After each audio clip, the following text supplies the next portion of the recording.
comprehensive look at life, liberty, and the pursuit of happiness in the 21st century. The Bailout Hour.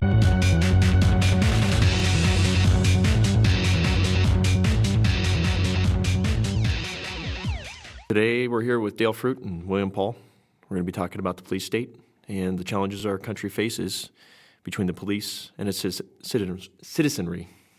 So you first thing, we're trying to figure out a name for this first podcast, and William said police state. I'm like, well, hold on a minute. Doesn't that already come with a whole bunch of luggage that eliminates a lot of different ideologies? So I just to kick this whole thing off, those of you who are listening, the whole point of this entire podcast is to back way, way up and look at all of our problems from the 10,000 foot elevation and have cooler and calmer, rational heads prevail on a particular topic. We had to come up with something. There it is, the police state.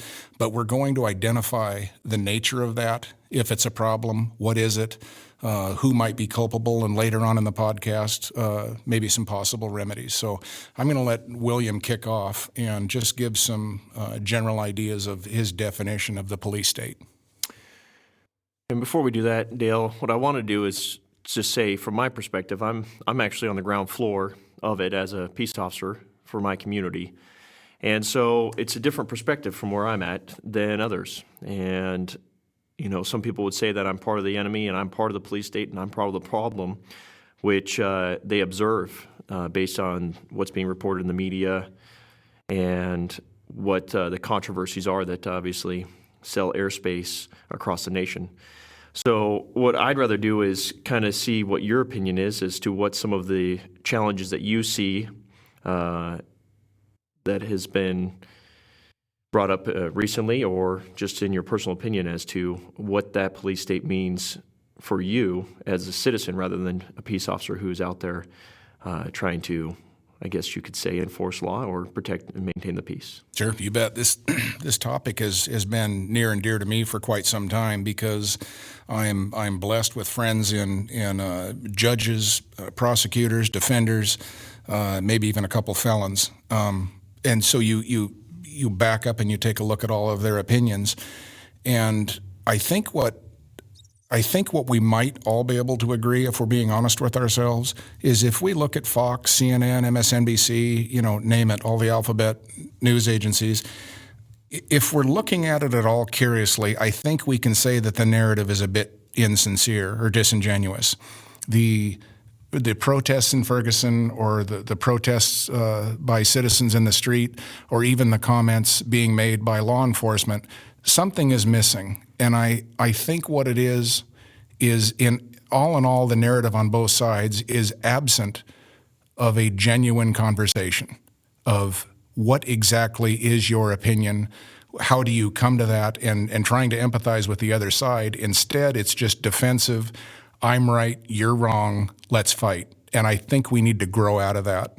And that has to start with the individual. So to me, the first point of all this is the electorate. I think the electorate has to be responsible for the way we conduct ourselves, the way we vote, and the way we have just general discourse at the dinner table or in public. I totally agree. I mean, how did we get here, and how do we get to this point where there is, in fact, peace officers actually enforcing law, which actually restricts women's constitutional rights, or even laws that have been passed, which would be, on the face value, would even be contradictory to what the Constitution says in itself. I mean, especially if you look at states like California and New York, where owning a gun is actually a crime, or could be potentially a crime. Additionally, it's the laws which make lawful citizens criminals that has really blurred the lines of, I guess, the peace officer role versus the law enforcement role. And as you said, who's really responsible for this blurring the lines and I guess this change in culture in the United States? I would have to start with our electorate. Who's actually writing these laws for the ordinances of the city and the states? Those are people that are voted in and somehow feel that their responsibility as our electoral are going to be keeping us safe, and they're responsible for our security. Now, at some level, I would guess that would make sense, but at some point, we're going to have to take responsibility for our own selves. And, one of the cultural comments that is often made is, as peace officer, is that we always say that, it's going to take us some time to get there. So really, you're the person, the one that's in need. You're the one that's responsible for you right that moment. With an average response time, I think across the nation around 6 minutes, a lot can happen in 6 minutes. So, it takes you as an individual citizen to take that responsibility for your immediate safety and security. It's not the responsibility of the state or the government to do that. And that's actually the perspective that we have today. And then when laws are passed or written, and for example, with the Garner situation in New York where the gentleman died during an arrest, there's a lot involved in that. But if you get down to the roots of what was going on, primarily his original offense was selling cigarettes, and it was a tax violation, but that was a misdemeanor crime. And so as a peace officer, we don't really change the way that we make a misdemeanor arrest. So if you're obstructing that arrest, or if you're going to resist that arrest, by law and the court's decisions over time, we have the power to enforce that arrest in a certain way.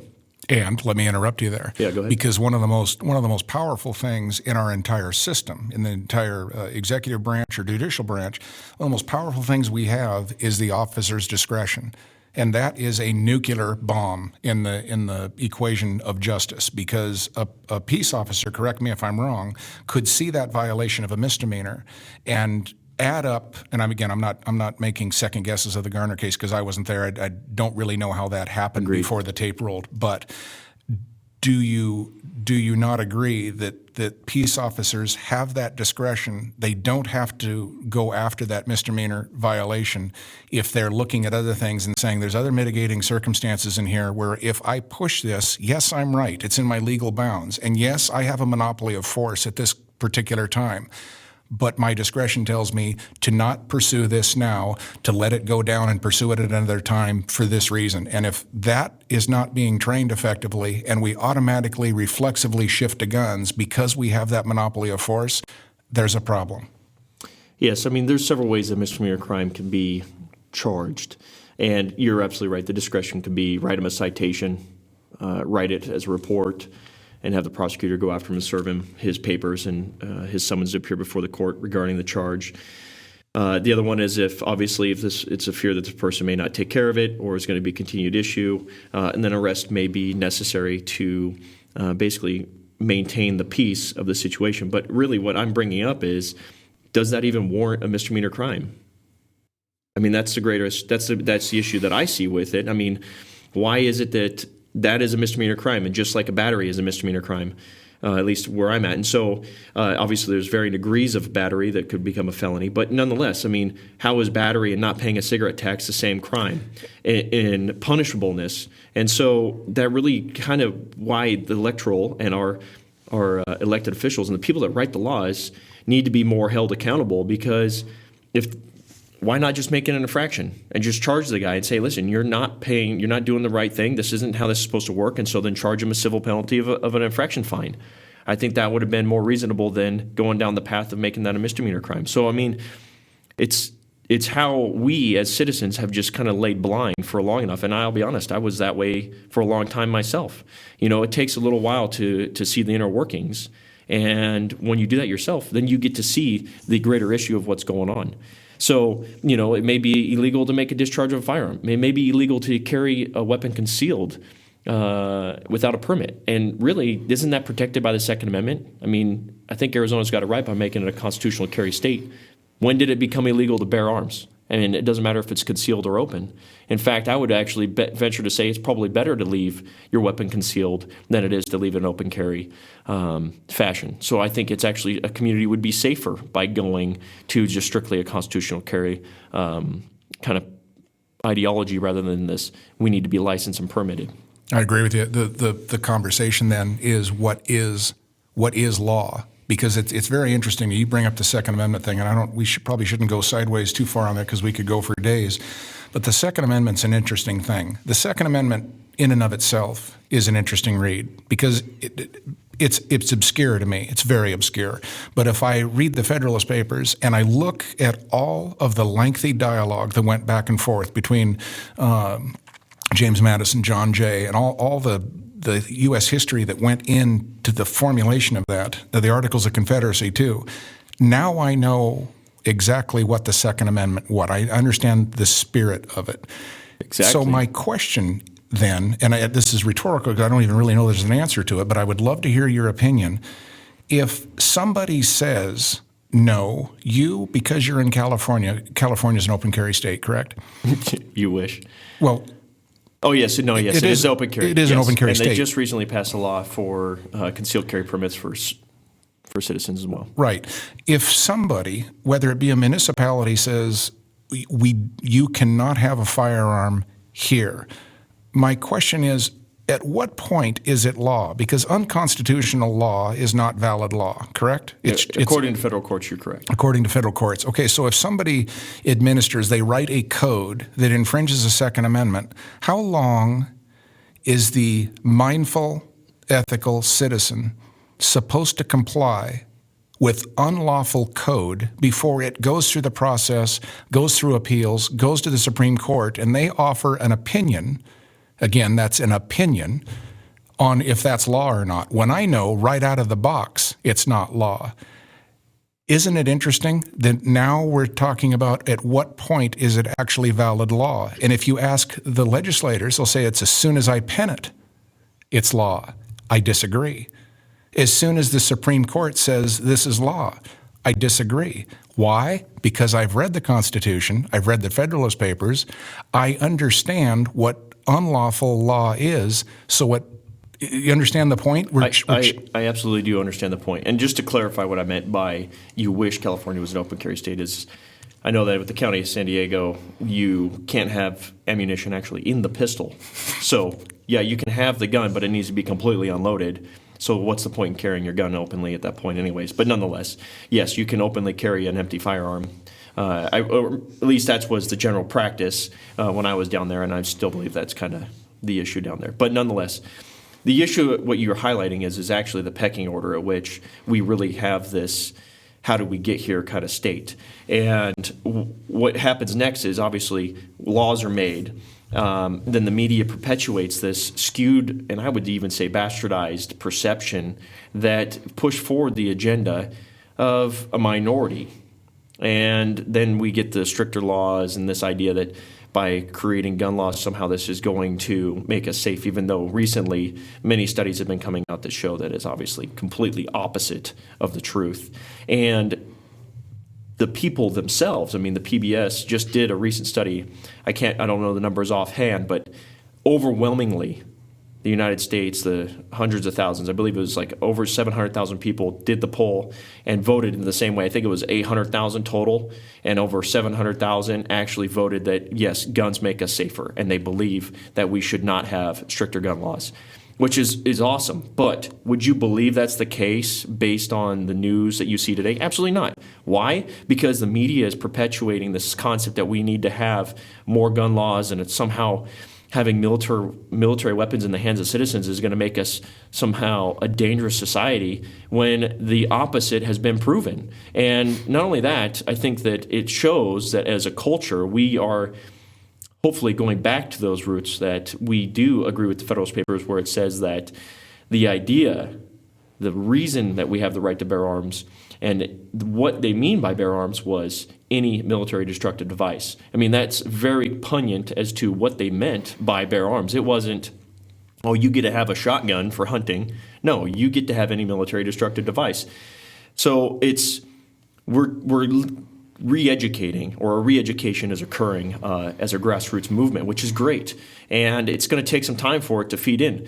However, as we go down this pecking order from the electorate to the media, and then we have unions which sway entire communities or fraternities that start to sway, I guess, a subculture in our society, which would be like the police or the fire or any other culture that you have. And since we're talking specifically about the police state, I mean, we have associations and unions for law enforcement throughout this country.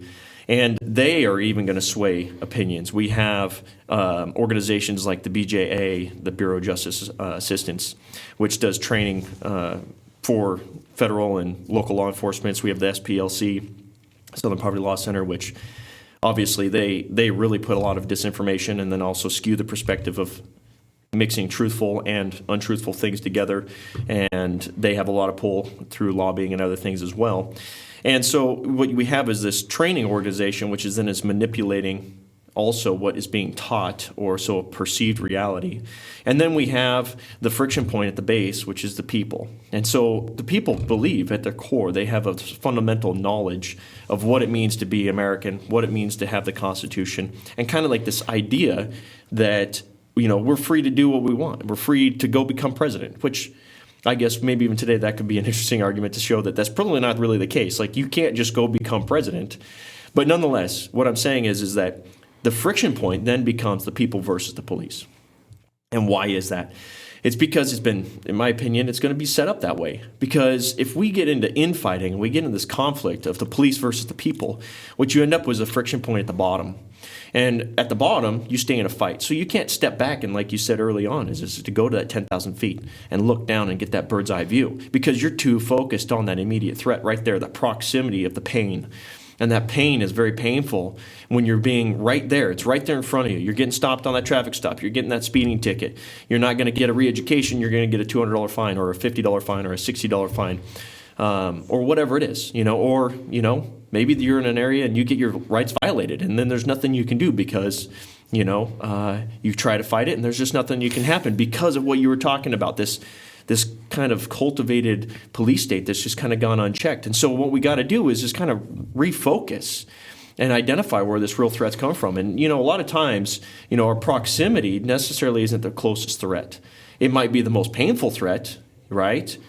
With the local law enforcement making ignorant statements or infringing on rights, or, with the Ferguson deal or the Garner, all these type of things, this friction point that right there at the medium. So, but we got to refocus. I agree. Now, if you and I were to do a personal contract between each other, say we were going to sell a piece of property or something, we wanted to just do this between you and I, we would draft a contract, we would define terms, and I would argue that this is exactly what is going on now. There has been a contract between the people and its government. And that contract is very, very clearly stated. But if there is not an enforcement clause in that contract, or if one of the parties has disengaged from the spirit or the letter of that contract, the other side is going to go awry. And I think that is exactly what happened. The reason you have this attitude, and I'm saying that respectfully because we're having a conversation, right? The reason you have that attitude in law enforcement or the guild or the union, that they feel they can do certain things, is because the shepherd has walked away from the contract. They have stopped enforcing it to the point where the police department, the peace officers, feel like they are servants to the majority. There's no longer that humility. Of course there is in a general statement. That humility has gone to the point where we will enforce the law when there's a camera on me, when people are watching, or when I feel, but to quote a local law enforcement in Spokane, at the stroke of a pen, I can take all that away. I am the master of your rights. That is not an anomaly. That's not just an opinion. That is a culture that goes on when people aren't looking. That is the problem. And it's not, if we're pointing our fingers at law enforcement and saying it's your fault, you've got it all backwards. It is the fault of the people for not holding their servants accountable. It's like a rogue employee in your company. If he's got an attitude and decides he'll just do what he wants, you take care of that employee and you redefine the contract between the boss and the employee so that he understands what his position is in that society. And if we don't do that without respect and a calm, rational conversation, it's going to go bad. And right now, we've let it go for so long that the employee has been emboldened. And again, this isn't I'm not in the camp that law enforcement is all, I just don't believe that. But I do believe we have a serious problem that is boiling out of control and getting worse.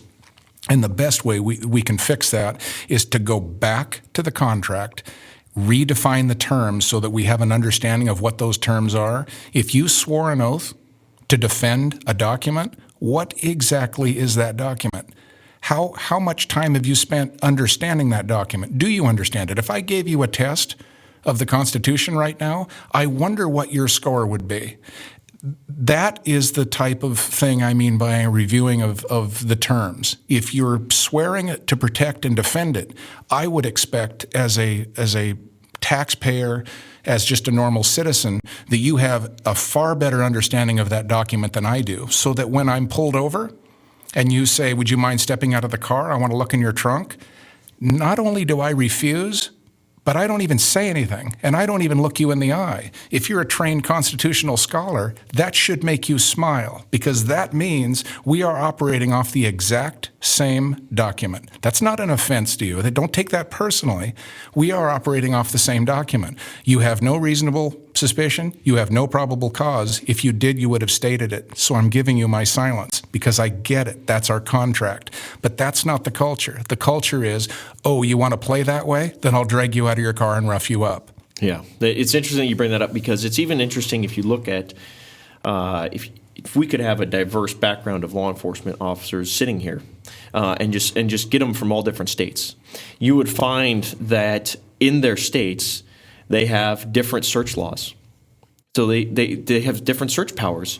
So in one state it may be completely illegal for an officer to use, for example, the plain smell doctrine, on a traffic stop. So maybe they smell marijuana in the car. In some states, you can pull everybody out of that car and search their entire vehicle just based on the fact that through your training experience, you can articulate that you smelt the odor of what appeared to be marijuana.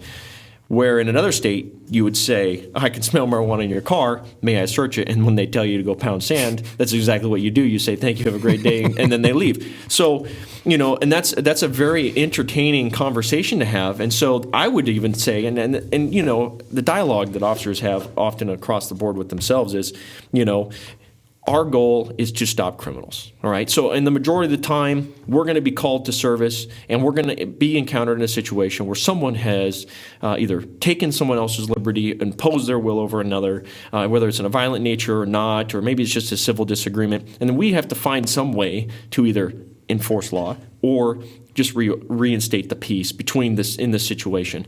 And that is really what the conversation comes down to. However, today what we end up with is this idea of criminals, right? And when you get called to service, a lot of times officers will get skewed because they'll get the same people. They come in contact with the same people all the time. Why? Because you're getting called to service and you keep arresting the same person for violating the same criminal laws, which some of those may be petty, some of them may be not so petty. They could be of a felony nature.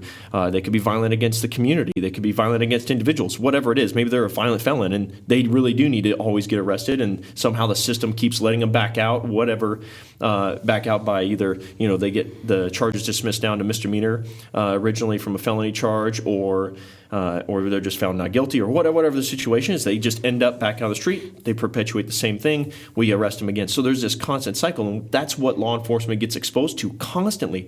And as a good citizen, we don't get exposed to that. So we get exposed to an officer who deals with that all the time. That's what he majorly will deal with. So what happens is that there's especially imagine 20 years of that, you're going to get a skewed perspective of what's going on. So what their goal is to catch bad guys. And that's a common phrase. We're going to go catch some bad guys, right? So yes, we're going to use criminal code to help us catch bad guys. But then at some point, if an officer isn't paying attention to his own agenda and his own goals, and he's not paying attention and thinking about what he's actually enforcing, we get to the point to where we might use some of the laws, or that laws were written, which could be found unconstitutional initially, like the varying degree of the plain smell, right? So one state says it's not okay, another state says it is. Well, we say it is, so we go in and we start doing it. Well, why is there discrepancy across states? Interpretation. It is, and it's states' rights issue. So I would say if you live in a state that violates your rights all the time, I think it's time to move. Well, that's part of the 10th Amendment, and that's exactly it. That your obligation is to look at that and move. And you bring up a really good point about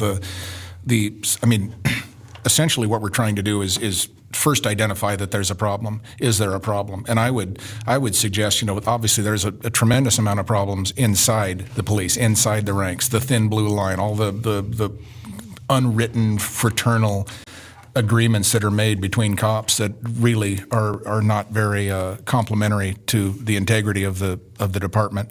But that's there.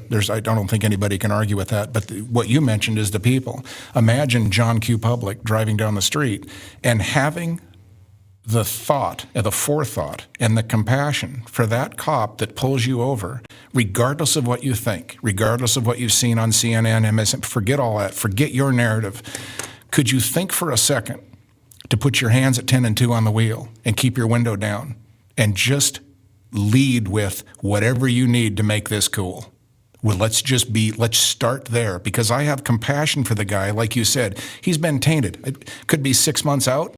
The whole thing is confusing to him. He's trying to feel out for who he is and how his career is going to go. Or the 20-year veteran that is constantly exposed to people that by the time he gets done writing his paperwork, that guy's back out on the street. And that's not a what's the word? Disingenuous analogy. That happens. And how bitter are you going to be after 20 years? Could you afford them that? The first step in this interaction is you being respectful to that. You're not giving up anything. It's not a sign of weakness. You're not acquiescing to the man. That's not what's going on. You're just honoring the reality of his position and see where it goes from there. And if it goes completely backwards, my experience, that's never happened. But if that goes completely backwards, at that point you can go to step 2. But don't you have a responsibility as the public to at least be understanding that guy is a public janitor that does nothing. Well, shouldn't say that. 90% of what he does is just dealing with unspeakable junk that nobody else would. I would totally agree with that. It's not for the faint of hearts, and we're not an exception to the rule either.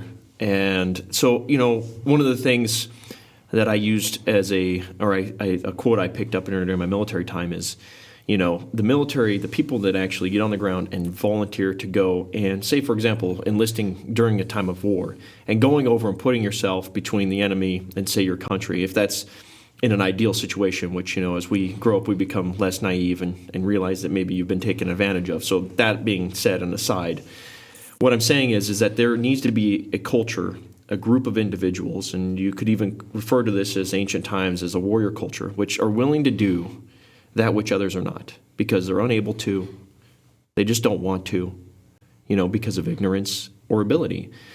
So if you don't have people that are willing to do that which others are not, then you end up with a population that's unprotected, because then the people don't want to do it for themselves or for others. And so there needs to be, and you had made a mention, I don't know if it was in a negative connotation or not, but the thin blue line. And I believe that there really is a thin line between what we have as a culture and that keeps it from going into anarchy. And not necessarily that anarchy would be necessarily bad, but it's not necessarily better than what we have. So there is a thin line, a very thin veneer, which holds our order in place. And if we didn't have people willing to put their life on the line, willing to run into an active shooter situation at a school, willing to be armed as citizens so that they're always prepared, to run into maybe an active shooter situation at a mall, or heck, you just never know where they're going to be. It could be at the hospital. There was a guy that came into the hospital with a gun in a community. So you just never know when those opportunities or when those incidences are going to come, and you need to be prepared for it. But if we continue down this path, which we have, which is to basically demonize our police as some type of person who is a tyrant, then we're actually segregating our own community. Because really, if you break down what a peace officer is, a law enforcement officer for your community, they live next to you. They're your neighbors. They go home to a family and a wife and kids, and we have this recent surge of officer deaths. I mean, what's going on in New York, and officers are being targeted. I mean, you're telling me that, yeah, you hate officers. Okay, that be the case. So don't call 911 ever again. If you hate them that much, then don't ever call 911 for their assistance. And that's really what we have to get down to is if you hate the police that much, then opt out of the system. Don't call 911 anymore. But what we find is that even if those people do hate and do have this, anger against our law enforcement, and they feel that we're targeting them or being, violating their constitutional rights or whatever the case is, they're still going to call 911 and ask us to come to their aid when that time comes. And so it's kind of interesting to me. So why is that? Yeah, let me interject to that. And I think, again, you and I talked about this off the air of controlling the narrative. And if somebody has a grievance about law enforcement and it's substantiated, there is X, Y, and Z, and somebody can argue that in a court of law or just in a conversation. Okay, I have this grievance, and the response to it is, oh, you don't like cops, and don't call 911. And I know that's not your perspective because I know you well, and you are a very, very deep, well thought out guy. But that response is exactly the problem. That response is so juvenile. That response is so ill-conceived that is the problem. The public hears a law enforcement officer saying that. The whole grievance is completely brushed to the side, and they're saying, fine, you don't want protection, I won't come to your house. Neener, neener, neener. And what I'm saying more specifically is if you're going to say that we're the ones to blame, and you hate us that much that you're willing to, like, for example, in Ferguson, to cause all these riots and burn down the city, and then in New York actually target officers and kill them, then don't go down the road and say, oh, I need your help now, and call. Now, if we're talking to that fringe, and I don't know what that is, I don't know the numbers, but let's say this could be way off. Let's say that there's 0.5% of people in the United States that truly hate and believe that to such a degree that they're willing to burn and kill. And I mean, that number is very high to me, but I have to brush those off to the side just for the sake of conversation and looking at the mass of the public and the mass of the law enforcement officers. I believe there's so much common ground of what we want. We want a rule of law to be followed. We want the law to be constitutional. And that rule of law is going to be followed by people who have an obligation to have read it and to have understood it. Now, that's a contractual thing because you're a public servant, but what about the obligation on the person? Don't I also have an obligation to understanding what that rule of law is to the nth degree, so that when I am at a routine traffic stop or I see a cop in a park, that we are having an agreement based on a mutually agreed upon contract? And if I believe, it may be naive, but if they have that understanding, all violence, all points of contention, for all practical purposes, are gone because we're operating off the same playbook. But what we've done is we've deviated on both sides, and we've deviated for so long and so far that we immediately come back and we only argue our point, and we don't go to that center ground again. And it's going to continue to go on and on and on if cops keep saying, well, if you don't like cops, then don't call 911, or if the people say all cops are tyrants and I want them dead. To me, again, from the 10,000 perspective, this seems to me like we went back 10,000 years and there's warring tribes over whose apple tree this is. It's so juvenile, and it's almost like it's proof. I think Christopher Hitchens said it. He goes, the problem with Americans is that problem with the world is we are only great apes with huge adrenal glands and underdeveloped frontal lobes. That is it. I say this, you say that, my God's bigger than yours, let's grab rocks and stone each other. And I don't think this argument is a whole lot different than that. We have the capability of being better, and I think that's what you and I are trying to do right now, is just get a conversation going so that we can discuss it, to put down the rocks, put down the spears, and agree upon some mutual terms that to me are self-evident. It's obvious. It's already been established. The contract is already written. We just need to go back and read it, discuss it, and then go back to our stations and deploy it. Right, and I got to agree completely. And one of the things that I find so fascinating is that going through the academy, they talk about law, they talk about Constitution, they talk about how you carry out your daily acts. But what I found interesting is that information that they taught at the academy was not something that should be just for officers. I mean, especially the law side of things. Why is it that we grow a culture and allow generation after generation to basically just grow up in a public education system or even in a private situation where there's very little emphasis on what manages our culture by law? So the information based on the Constitution itself is glossed over. the information of law per state is not even taught.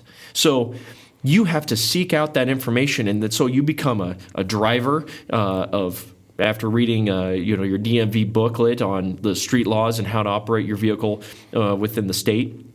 And then there's no criminal class that you're going to learn by the time you get out of high school, unless you take a specific class where you go into some type of college and you get to seek out those type of things. It's just a social norm. Like, this is what we believe you can get in trouble for. And that's then perpetuated by media. That's going to be taught by television shows. Everybody thinks that all the law enforcement has a big CSI lab, that you see on television, and that they can get all this information based on, the trace evidence that's left at a crime scene. Like, that's just going to be so abundant, like it is in every episode. So there's this taught perception, which is not even close to reality. And so that's really what we're talking about is how do we get back and identify this core issue? It takes the personal investment and that identifying that responsibility as an individual, that we're responsible for ourselves. You need to know what the laws are, and you need to take a stance as to what is actually legal and what is not. And then you don't take that out on the police. Okay, and I'm going to go back and say that the police are not innocent in this, because you're right. They do have discretion on how to enforce these laws which are written. And that's when there's the difference between a peace officer and law enforcement. And that's a very, I really enjoy that conversation. But nonetheless, going back, that's where the responsibility comes on the individual through nullification as a juror and taking that responsibility to go and be a juror at a jury trial. Additionally, challenging our government officials, all the way up to our senators, our congressmen, and all the way down to our state officials, and then even our city councils, and ensuring that we are not allowing laws to be passed which are completely against the core fundamentals. Like, for example, not being allowed to open carry at a parade. As a citizen attending a parade, and it's an ordinance that says that you can't carry a gun. Well, that's just ridiculous. Okay, so you're just identifying another area where citizens are unarmed that creates a vulnerability. So we need to get past these and identify what those are as individuals. And what you had said is that individually, okay, it's easy to target the police because it's so personal. And as a culture, we're so divided. We have a very loss of community. And it is rampant. And so what we need to do is come together as communities and identify what these are locally and challenge the narrative and get out of this paradigm that the police are the issue. They're really the symptom. And we need to identify what that really is and then get down to the core fundamentals. That's a great segue into our next section coming up here. We're going to cut to a clip of an event that happened in Spokane County, I think the city of Spokane Valley, between a Spokane Valley deputy and a citizen with an MRAP that they recently procured. We're going to get to that. You're going to show a clip, and then we're going to come back and have a discussion about what Cody just alluded to. Is part of the remedy of this is, again, going back to the contract, it's a definitional issue, talking specifically about words and how those words are so important in the overall narrative on all sides, on the law enforcement side, on the police side, and just on the side of our society. And that focus on those definitions, I think, is what is going to bring us all to center to find out exactly what do we want as a society, what are we willing to give up in the way of freedom and liberty for some protection, or is that narrative in and of itself a fool's errand? So we're going to talk about that in the next section. We're going to cut right now to a clip. So what is this for? What do you got? What is this? This is basically a rolling, like a shield for us, for a team to hide behind. It's bulletproof. What situation would you be in that you would need to pull this out? We have guys that shoot at police officers. So like they have AK-47s or automatic weapons, and they shoot at us. And this is like a rolling, we can use this as a shield to move the team I mean, closer. So what do you call that kind of a vehicle? This is a MRAP, they call it. MRAP, wow. So it's a military surplus vehicle the military went away from. But now the local police are using it for rioters or things like that, like Black Friday. You just have Black Friday. That could have been a situation. Basically, it's cover for our team movements. and it's bulletproof. So there's a lot of people out there with heavy machine guns and heavy weapons, and we use it. It's bulletproof, so we can use it as a shield.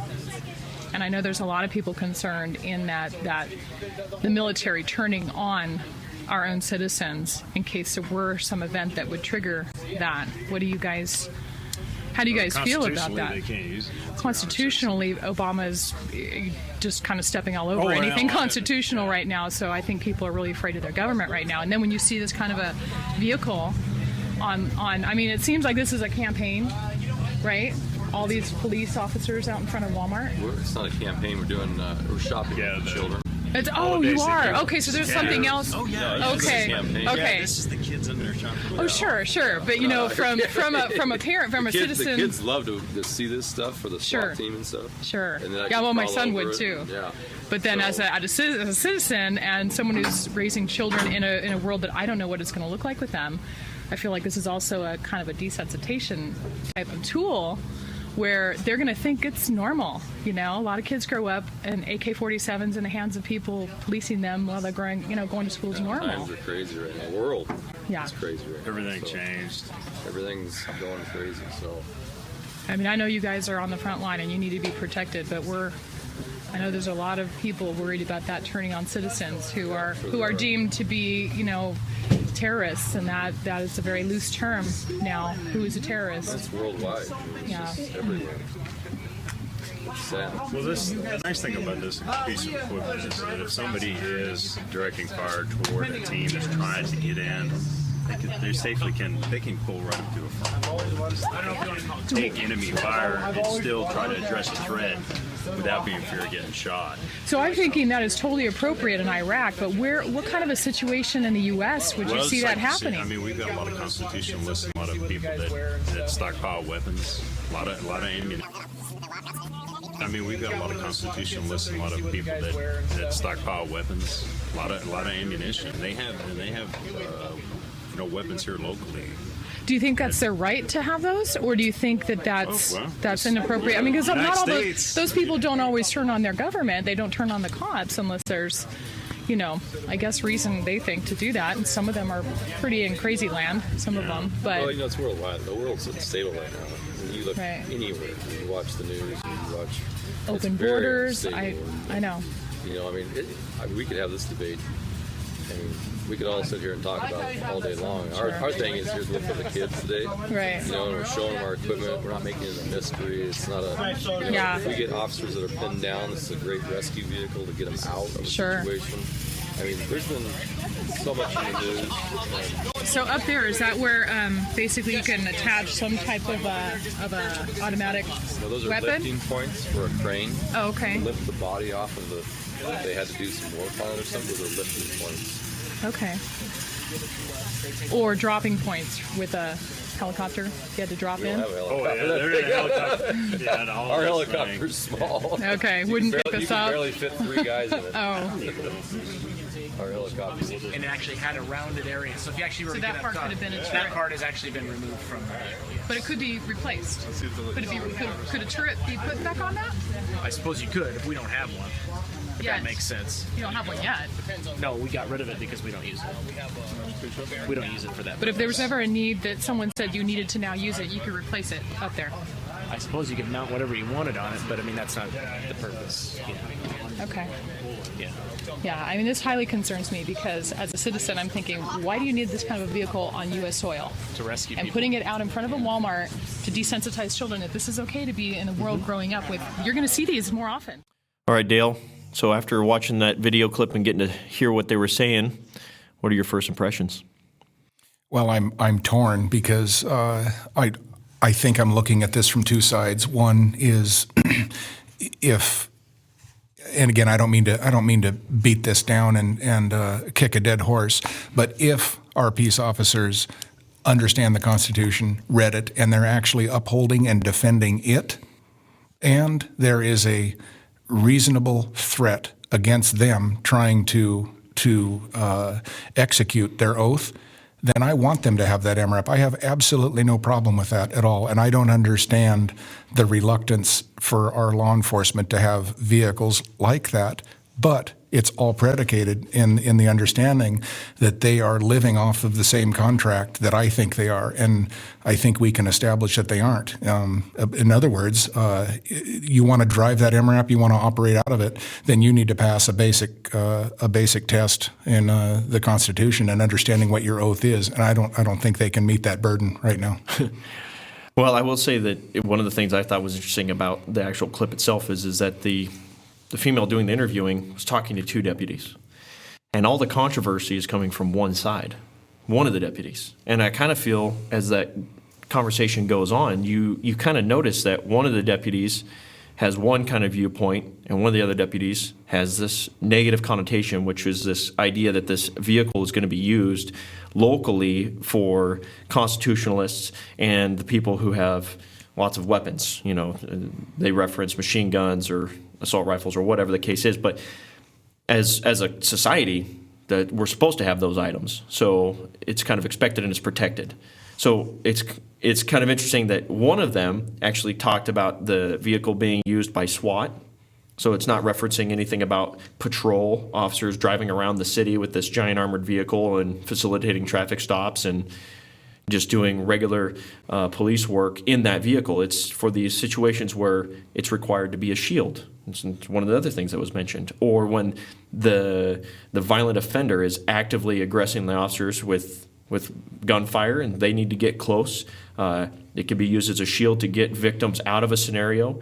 And that's what one of the officers was specifically articulating, while the other had this, when he went to describe how it would be used today, he brought up this idea of the constitutionalists, which is just poignant based on what we were talking about previously is their training and what is being taught to them through their academies, and then obviously the training that they seek while they're actually being employed as a peace officer.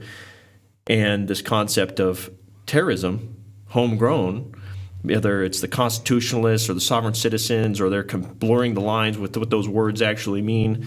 You know, it's my opinion that, you know, if you take an oath, as you said, take an oath to uphold the Constitution against all enemies, foreign and domestic, well, doesn't that make you a constitutionalist by the very nature of your oath that you're taking?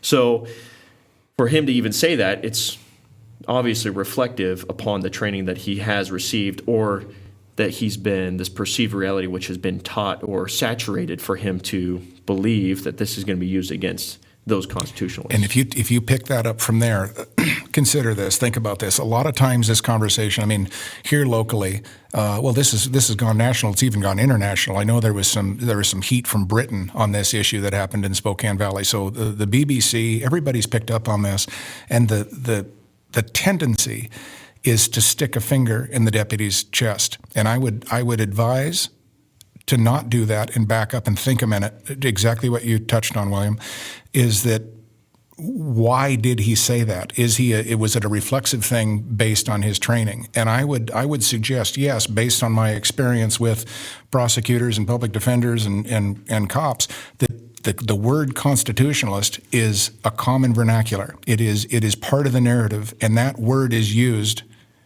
as a pejorative. And that, like you just touched on, that is such a fascinating thing. Why would you say that a citizen that is following the law, why are they a threat? And I think immediately one thing we can at least put out is a reason that they are a threat or perceived as a threat is you are starting to find the people. I liken it to a game of Monopoly. For a long time, we've been sitting around the board, and one guy has controlled the rules. Now, trust me, these are what the rules are. Well, that guy got up and made a sandwich, and when he was gone, I took the top of the board, I looked at the directions, come to find out, we haven't been following the rules at all. Now that I understand the rules, the guy comes back after his sandwich, and he's mad because I want to go off the rules. All of his power, all of his control is threatened, and I think that is at least a part of this contention. Yes, I think obviously as you start to educate yourself and you start to see, you know, how this was fundamentally designed for the Constitution and the laws that we're supposed to follow, you can start to see where we've deviated the core value system, you know. And for this situation specifically, I feel that as were talking earlier about how things get spun for the advantage of the system, or what maybe the agenda may or may not be, or what the root cause of it is, we really see it here, right? Because he's saying that the constitutionalists, that's what this is going to be used for. But if you watch the entirety of the video of the conversation that this female has with the two deputies, you kind of get the vibe that that's not entirely what it's used for, because the other deputy is making reference to other situations which would be practical. And as a citizen, you should be glad that you have this tool that could come to your aid in one of these really low frequency events, but it's very high risk, which means that your life could be in peril or at risk. So that's a giant benefit to us as a community to be able to have those. Now, but the perception, obviously by the dialogue, you can tell that she's concerned of a police state and that the military is going to be deployed on our soil and come after citizens, that she even mentioned a mounting point on the back, which the deputy said was a lift point. She was talking about attaching machine guns or an automatic weapon up there, so basically a gun mount. So guns would be outboard off the vehicle. And so it kind of puts also the perspective what as a citizen has looking at that vehicle. And she was very concerned about how that was going to reflect on her child. And what is that saying? And, I got to agree with her. I mean, what is it saying? Well, it's clearly saying that this vehicle, we associate it with our military campaigns abroad. That's where this vehicle came from. And it was developed for mines and IEDs, improvised explosive devices, and things like that. And so when we put that on the home turf, and people are confronted with this police state which feels that it's growing completely out of control, it's obvious that her view is that this is part of that overtake here, this military-industrial complex fear that we have that's kind of taken fodder and then just gone wild. So, it's very reflective of the conversation of where did this come from, why does it, and then that perceived reality that we have based on what the media is saying. And the only thing I will say out of that whole thing is that obviously that's not the unanimous reason why the MRAP was purchased, because you had two deputies talking about it, and they both had very different reasons as to what it's used for. I think that if that deputy could come back, he would probably wish he didn't use the word constitutionalists, and more eloquently stated that it was used against violent felons committing violent crime. So that would be more beneficial to an individual and would be understandable. I think if all the detractors from that one deputy would think about this, if you were with that deputy in a closed room, and you couldn't leave for a week, and you had an opportunity to understand, listen to his story, listen to his love of his wife, his kids, what he does on the weekends, and understand him as a human being, and just give him afford him the chance that maybe that was a mistake, but maybe he said it as a result of his training, and maybe he said it as a result of his culture. But at the end of the day, still, he said it as a human being. And I don't believe he's a tyrant, and I don't believe that he needs to be prosecuted or anything like that. But I do think that if we back up for a minute and treat that person like a human being and ask, why did you say that? Is that systemic? Is that part of the narrative? I would suggest that it is. For the other side, for the people that think that lady is crazy and she's paranoid and that there's a bunch of conspiracy theories out there that think that their government's going to go rogue and take advantage of them, I would ask them this. If you look at all of world history for the last 3,000 years, would you please show me a fiat currency that has maintained its viability? Every fiat currency. One that where they print money based on nothing goes bad. And when that fiat currency goes bad, governments become rogue. Every government in the history of man also, absolute power corrupts absolutely. The nature of government is to increase in size and scope and strength. That's what it does. The beauty of the forefathers and their wisdom in that was to look at that and say, if we have a people, remember what Benjamin Franklin said when he came out after he wrote it, some lady asked him, what did you guys do in there? We gave you a republic if you can keep it. critical point. The responsibility is the people to keep this government from going rogue. So for someone to look at her and say, well, you're just paranoid. I mean, it's just an MRAP. It's just an armored military vehicle. I don't understand why you're so mad. What I would ask law enforcement and all government people to remember is that regardless of who it is, whether it's Alex Jones or some female out on the street with a cell phone, I think it's critical to at least afford us the respect when you're having a conversation is to say, historically, you're correct. Governments go rogue. Fiat dollars fail. And this all turns bad unless we have a people and an informed electorate that keep their governments accountable. That's all we're doing if we're doing our jobs correctly. But to excuse it and say, well, you're just paranoid, that would never happen. Trust me, I'm a benevolent sheriff and that will never happen. That position is excused prima facie as you are completely operating outside of everything that has happened in the last 3,000 years of world history. Well, and additionally, even very recently, following the Boston bombings, you did see vehicles similar to the MRAP out in the streets and officers walking with guns outboard at the residents of that community hunting down the bomber. So her questions are relative. I mean, they're not just, she's not some crazy lady. She obviously has witnessed something and she has concerns. There's been multiple times, obviously, that the officers look very offensive and they're not being defensive, and they look scary, the way that they're dressed and the way that the media perceives or portrays them on the camera and the articles that are being done. I mean, obviously, if you look at the stuff that's going on in Ferguson, there's a lot of controversy there as well. But at the same time, I mean, we have to find out why did he say constitutionalists and why are gun owners being bad? I mean, is that not part of the narrative that has been kind of perpetuated over time, especially of recent years? And, having attended one of the BJA classes on terrorism and more specifically sovereign citizens, they interchange extremists within the sovereign citizen movement with a homegrown terror system. Additionally, within that, they kind of, maybe whether it's on purpose or accidentally, I couldn't decide, but they definitely didn't draw a distinction based in their dialogue when teaching the class between extremist sovereign citizens and constitutionalists. And so if, say, this deputy had gone to that course, he would feel that he's referencing sovereign citizen extremism, where someone is going beyond a belief and they're taking violent action against another based on this and taking an extremist approach, similar to what an extremist Muslim or any extremist would do.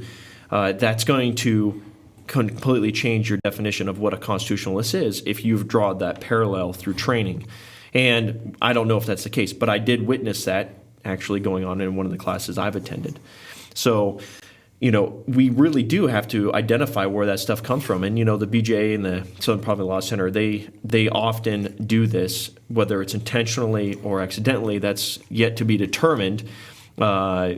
Maybe, if we look at coincidences, we could say that it's happening at a frequent rate, that it's not a coincidence, and that we should take concern. And that is what she's doing. She's taking concern because of what she hears, what she sees. She should be concerned. She should challenge the narrative. She should challenge, why do you need this giant vehicle that's designed to stop mines? Do we have mines in the street today? Well, no, not today. But, okay, well, then why do you need this vehicle? Well, a SWAT deployment, active shooter scenarios, who knows? But I'll tell you, it's not for patrol. Yeah, because you're not going to be stopped on the freeway or on a side street by that with the lights and sirens telling you to pull over because you blew through a stop sign. That shouldn't happen. I mean, there's no need for that type of vehicle to facilitate that type of, action. The truth of the matter is this is not about an MRAP. This is about trust between the governed and the governing. That's what this is. This is very reflective of that as well. That's what this whole topic is about. And I would, again, I'm saying this to law enforcement because I'm outside of it, to law enforcement and with law enforcement as my friends, but also with the people. Be very, very careful at who's defining the terms. Remember the whole monopoly thing. Be careful of who's defining the terms, because we have lots of instances where we know in retrospect that the government has defined the terms, but we find out later that those terms were deliberately to misguide the narrative to the media. And, I can mention all kinds of events, and I'm not going to do that because so many people have so many preconceived notions of this event or that event. But if you look at where the government has been deployed in large numbers, Randy Weaver, Ruby Ridge, I said I'm not going to mention them. Here I am mentioning them. But down in Waco, that stuff fascinated me because I didn't believe what anybody was saying, and I thought it was all just a bunch of wacko conspiracy. I start delving into it and researching it. And what we find out at the very least from that is that a lot of things happened in those events, and the narrative was very deliberately changed and fed to the media to go to the people. And we find out later what happened to those people that executed those orders or that took orders that were unconstitutional and went after them. Nothing happened to them in the way of retribution. So, and that's not because those governing agencies are evil or because those people are evil. I think we're really missing the point if we go down that road. I think the lesson of all this is we are all people trying to figure out exactly what rules we are going to live by and which ones we are going to enforce so we can have an orderly society. And the moment you point fingers and start giving names, we've lost the conversation. What we do need to do is after-action reports on those events, even if they're 25 years ago, and say, what exactly happened on Ruby Ridge? The reason that is so difficult to do is because people already have a preconceived notion of what happened, and just saying that word that phrase is embarrassing to me because I can imagine how many people roll their eyes and go, oh my God. But there is so much in that to learn from that I think applies today that could help our relationship between the people and law enforcement, again, to get us back to the middle so that we're operating off of an agreed contract. Right, and even if you do hear those terms, you may not even be educated in the actual events. You're only educated in the narrative. And so that's why you may find yourself rolling your eyes. And so how often do we find ourselves doing that? I mean, so often we get told what occurred, and we just accept that as the fact. When you don't do any research yourself, you don't verify who's telling you that. And, I guess it goes back to, I don't remember exactly who said this, but maybe you could help me, is if you say something enough, the people will begin to believe it.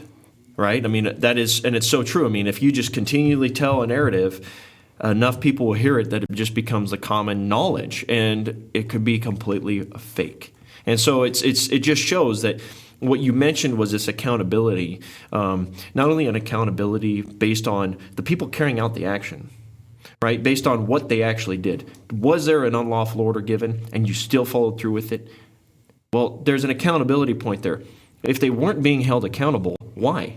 Well, it's because those holding the standard don't understand the standard, and therefore there's no accountability. And so when you look back and we don't reflect on that and we don't challenge that, then that becomes the norm, and we allowed that to take place. And that's where we talked briefly about, we have to be educated as individual citizens of the United States and of our states, and knowing our local laws, and also and understanding in the entirety what the Constitution is, what it was meant to be at the inception, not what we are saying today that it's this living document that's changing, and that's not the case. They very punditly put that this is specifically designed to be this way, and then why they did it through the Federalist Papers and obviously with the other recordings of the time historically. But we as individuals, if we're not holding the police responsible, okay, then that's an error. But as we mentioned, who's making the original laws? So if we see something that gets done and they're acting out of what's determined to be a lawful act, well, is it really lawful because it was written down and it was passed into law? Well, if you find that it's not the case and that it shouldn't be that way, well, then why aren't we challenging that? Why aren't we going back to the people that are writing those laws and telling them, listen, this is not okay. This should not have been done. And that is us. The people are supposed to be doing that. Even today, the jury itself, and, unfortunately, it's something that people constantly avoid. And a lot of times You may hear within the industry, and this may not go over so well, but the people that get stuck on jury duty are the ones that were too stupid to get out of it. And that's as a peace officer, I'm upset to hear that, because you should take that as a great honor and a duty as a citizen of the United States, because really that's where nullification gets to take place. If you disagree with something, you're supposed to make the decision in the jury trial based on the Constitution. That's it. That is the law of the land. That's what you're supposed to do. It has nothing to do with the local ordinances. It has nothing to do with any of that other stuff. It is specifically designed so a juror has the ability to make that decision of guilty or not guilty based on the law of the land, which is the Constitution. However, today, that is not what jurors are told. They're told you're going to make a decision of guilty or not guilty based on the law of the land, which is the Constitution, and the laws which govern the people in that area. And that's not right, because then we have situations where it becomes unlawful to assemble. And now we end up with these crimes that we mentioned that are not crimes under the Constitution, but we've put restrictions, free speech zones, and other things which then make the law-abiding citizen a criminal, which is not right. Now, how important is the office of the sheriff? That is such an incredibly important office, because you hit the nail on the head, William, in your previous statements of, if a law in Washington State, we just had an initiative this passed into law where if I am hunting with you and I go through a fence, I hand you a rifle. It's because I need to navigate a barbed wire fence. I hand you the rifle and I go on the other side of it, that's a felony. When you give it back to me, that's another felony. Any transfer of a firearm to somebody that's not an immediate relative is a felony. Now, that is mind-blowingly odd, but here's the point. That's an initiative. So in Washington State, as the left side of the state goes, so goes the rest of the state. We kind of have to do that, but the sheriff has a duty to swear, he swears, to uphold and protect the Constitution, correct? If that is an unconstitutional law, does he not have an obligation to address the county and say, I understand that is a law, it's an unconstitutional law, and in my county, I consider it null and void. Consider it. It will not be enforced. That is not, should he do it? It is his duty, because that is one of the most egregious examples of an initiative and a law signed into law by the legislature that is unconstitutional that we will ever see in our lifetime. Yet, what do you have? And I'm not in their shoes. I'm not a sheriff. So I don't know how hard that would be. But it seems like if you're following or reading your oath and understanding your oath, that is what you would tell the people. Look, there are a lot of laws we need to enforce to keep people safe. This is not one of them. And in truth, it's going to take so many resources to enforce this bad law that it'll actually make you less safe. So here is my judgment as a sheriff. That's what I would expect. I couldn't agree more. I have no idea how that would actually play itself out, and I'm not going to even pretend to know what that would look like. But I would agree with you that I feel that the people should be obviously completely disgusted that is even been passed. And yes, I feel that as an officer you have that discretion, but at the same time, there's giant consequences to our livelihood if we choose to not enforce a felony crime that's being committed, especially in your presence. And the fact that they made it a felony is, is unbelievable. And I almost want to laugh because it's so unbelievable just to become comfortable with the idea that that is what they decided to do. Because, how many times are officers going to break that own felony, when they hand their firearm off to another? Is that? I'm sure I haven't read the law. I'm sure there's an exception, but why create an exception? Why are we held to a different standard if you're a peace officer and a citizen? I don't feel that there is a different standard. Maybe obviously there needs to be integrity, and you need to be an upstanding human being, and you need to be beyond character and have good character to obviously fill that role because you're held to that standard. But to say that this person can have a firearm and you can't hand it over to that person, that just seems, just silly.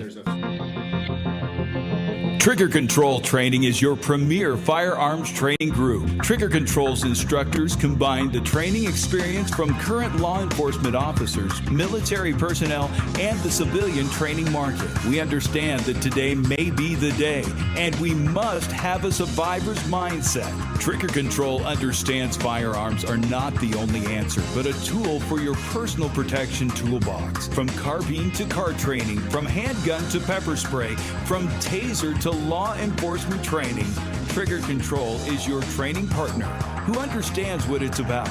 A lifetime of training to survive 6 seconds. Call us today at 208-758-0543 or find us online at triggercontroltraining.com.